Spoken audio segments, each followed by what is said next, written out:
अभी इस 2024 में भी राम राज्य का विधान देखिए, लोकतंत्र के पर्व में कैसा है।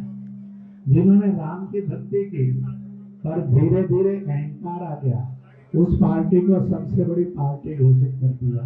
और उसका और जो पूरा उसको मत मिलना चाहिए, जो शक्ति मिलनी चाहिए, वो भगवान ने अहंकार के कारण दिया। जिन्होंने राम का विरोध किया उनमें से किसी को भी शक्ति नहीं दी, सब मिलकर भी नंबर 1 नहीं बने, नंबर 2 पर खड़े कर दिए। इसलिए प्रभु का न्याय बड़ा विचित्र नहीं है, बड़ा सत्य है, बड़ा आनंददायक है।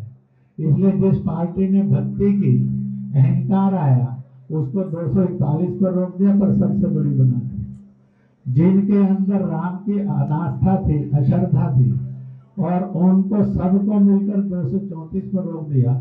कहा तुम्हारी अनास्था का यही दंड तुम्हें है कि तुम सफल नहीं हो सकते। इसलिए जो राम की भक्ति करे तो निरअहकार करे, और जो राम का विरोध करे उसका अकल्याण अपने आप है, प्रभु नहीं बिगाड़ता। इसलिए लल्लू सिंह, उसने जनता के ऊपर जुल्म किए थे। राम जी ने कहा थोड़ी देर 5 साल विश्राम कर ले, अगली बार देख लेंगे तेरा भी क्या करना। इसलिए राम भेदभाव नहीं करते हैं, राम सजा नहीं देते हैं, राम किसी का विलाप नहीं करवाते हैं। राम सबको न्याय देते थे, देते हैं, देते रहेंगे। राम सदा न्याय प्रिय थे, रहेंगे। एक छोटी सी बात इस समय में और कहूंगा, राम का सीता का प्रत्याग कहानी आपने क्या पढ़ी है मैं जानता नहीं, परंतु मैं सुना जरूर देता हूँ। राम राज्य करते करते हर 100 वर्ष के बाद अश्वमेध यज्ञ करते थे। जिस समय कोई कर्जदार ना रहे, कोई रोगग्रस्त ना रहे, कोई बिना छत के नहीं रहे, कोई बिना शिक्षा के नहीं रहे, कोई बिना रोजगार के नहीं रहे, जब ऐसा हो जाता था तो अश्वमेध यज्ञ करते थे। कहते हैं कि उन्होंने 100 वर्ष के बाद 100 अश्वमेध यज्ञ किए। इसलिए राम का राज्य 11,000 वर्ष का राज्य था। दुनिया के अंदर इतना बड़ा राज्य आज तक नहीं हुआ किसी का, और यही एकमात्र राज्य था जो इतने वर्ष का था।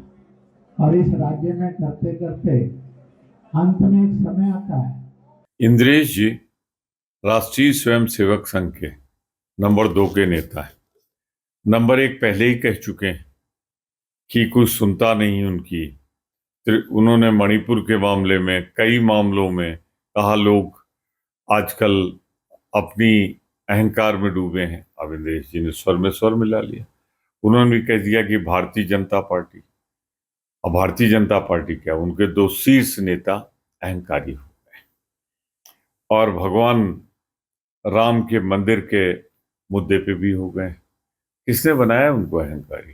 इंद्रेश जी, क्या आप जिम्मेदारी से बच सकते हैं कि गलत हाथों में सत्ता सौंपने में आपकी भी भूमिका तो रही है? 10 साल से फिर आप नियंत्रित क्यों नहीं कर रहे हैं? चुनाव के पहले आप बोलते नहीं, जब चुनाव हो जाता है तो आप लकीर पीटते हैं।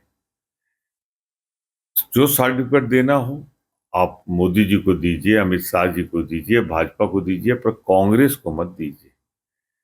कांग्रेस भगवान राम के अस्तित्व को मानती ही नहीं है। कांग्रेस भगवान राम की आस्था करती है, हमारी पूजा है उनके लिए। हम दिखावा नहीं करते, हम भगवान राम के पुजारी हैं।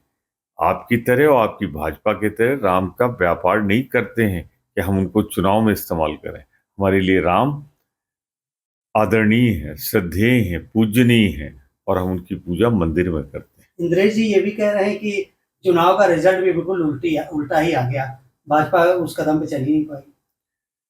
आ गया, ये भी ना आता अगर आपने देश को गलतफहमी नहीं रखा होता। आप ये बोलते क्यों नहीं पहले, चुनाव के पहले क्यों नहीं बोले? आप तो उनके हर चीज में, हर गुनाह में भागीदार हैं, और उसके चुनाव के बाद अब आप सर्टिफिकेट इशू कर रहे हैं। आपकी सर्टिफिकेट की फिक्र भाजपा में अब करता कौन है? अमित शाह और मोदी जी तो आपकी तरफ मुखातिब भी नहीं होते, देखते भी नहीं। तो आप अपना झगड़ा उनसे तय करिए, दूसरों को सर्टिफिकेट देना बंद करिए।